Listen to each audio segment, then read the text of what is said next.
You're not the daughter I wanted. You never were." The words landed like punches, but I didn't flinch. My father stood over me, fists clenched, his face red with rage. Not because of something I did wrong, but because I dared to speak. Dared to say I was tired of being invisible, of being used, of being shamed for existing. Mom sat across the room, arms folded tightly, lips pursed like she was smelling something rotten, and then she said it. Cold, flat. "I wish I had aborted you." Silence. Time slowed. My ears rang. Not from shock, I'd felt their hatred for years, but from how plainly it was finally said out loud. I stood, tightened my jacket, grabbed the one suitcase I had packed the night before. "I'll stop existing," I said quietly. "You won't have to deal with me again." "Not now, not ever," Dad scoffed. "Good, don't come crawling back." Mom didn't look at me. She turned the volume up on the TV like I wasn't even there. I didn't cry. I didn't beg.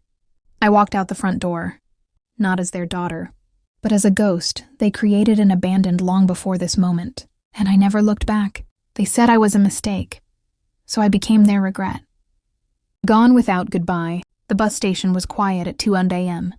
I bought a one-way ticket to anywhere my last 300s would take me. A small city 6 hours away, where no one knew my name, and no one cared that I didn't exist to the people who raised me. I turned my phone off. Eventually, I smashed it and threw the pieces into different trash cans across the city. No goodbye, no warning, no trace. They wouldn't notice I was gone. Not for a while, not until they needed something.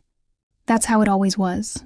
I got a job waiting tables, then another cleaning motel rooms. I slept in a shared basement apartment with 3 other women and learned to survive on coffee and resilience. But I didn't stay small for long.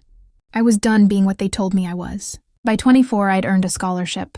Not because of favors, but because I worked harder than anyone else in the room. I kept my head down, built my skills, and studied tech like it was survival. Because for me, it was. I started a small software company from that same basement apartment. I pitched quietly. I failed quietly. And then one day, I didn't. An investor took a chance. Then 2 more.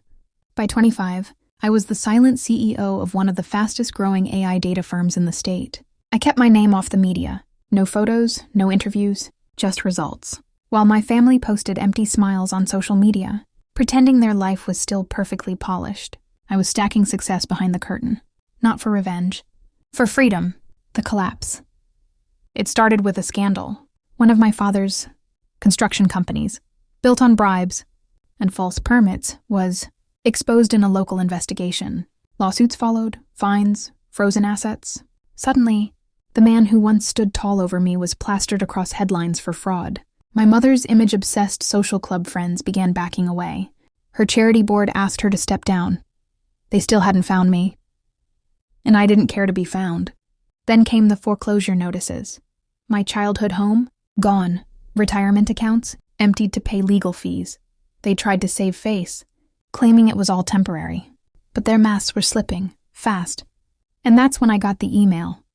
Urgent, request for contact, regarding family emergency.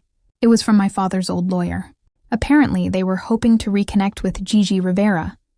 I laughed. Reconnect? They didn't want a daughter. They wanted a life raft. Too bad I wasn't in the business of rescuing people who once wished. I'd never been born, but I wasn't done yet. They finally find her. Gigi gives them a moment they'll never forget. Want it? They showed up at my office. I don't know how they found it. Maybe through public records or a desperate search. I was stepping out of a meeting when I saw them sitting in the lobby. Thinner, paler, humbled by reality. My mother clutched a designer bag that looked older than Aid. I remembered, likely the last of her expensive image. My father's hands trembled as he stood. "Gigi," he said, voice softer than I'd ever heard. I said nothing. Just looked past them to my assistant. "Cancel my next 2 meetings." We walked into my office. Silence sat between us like a wall. "We didn't know where else to go," my mother said. Eyes glassy, I raised an eyebrow. "You had a whole world once. What happened?" "We made mistakes," my father admitted. "We were harsh, but we're your parents." "No," I said. "You were people who contributed DNA and cruelty. Parents raise you, protect you. You kicked me out and told me to die." They looked like they'd stopped breathing. I stood slowly, circling behind my desk. You're not here because you care. You're here because you lost everything. Tears slipped from my mother's eyes. Please, just a little help. Alone? I laughed once, sharp. You aborted your relationship with me years ago. Now you want credit? They begged. I listened, and then I stood. You don't get a second chance, I said quietly. You made your choice. I opened the door. You can walk out now or be escorted. Either way, you're leaving empty-handed. They didn't move for a moment. Then they left, no goodbye. No hug, just like I had, all those years ago. Here's the final chapter of They Said I Was a Mistake, so I became their regret. Months passed. I didn't hear from them again. I knew they'd lost everything. The house, the businesses, even the friends who once clung to their power. They were renting a one-bedroom in a crumbling building 2 hours from the city. I knew because someone sent me photos. They looked defeated, and somehow it didn't satisfy me, because this was never about revenge. It was about finally being free. Free from their approval, free from begging for love, free from wondering if I mattered.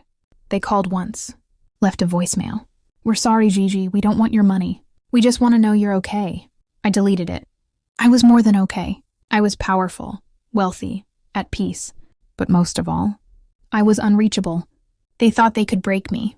Instead, they built the version of me that could walk away and never look back. No closure, no reunion, no forgiveness. Just the sound of their own silence echoing in the world they destroyed.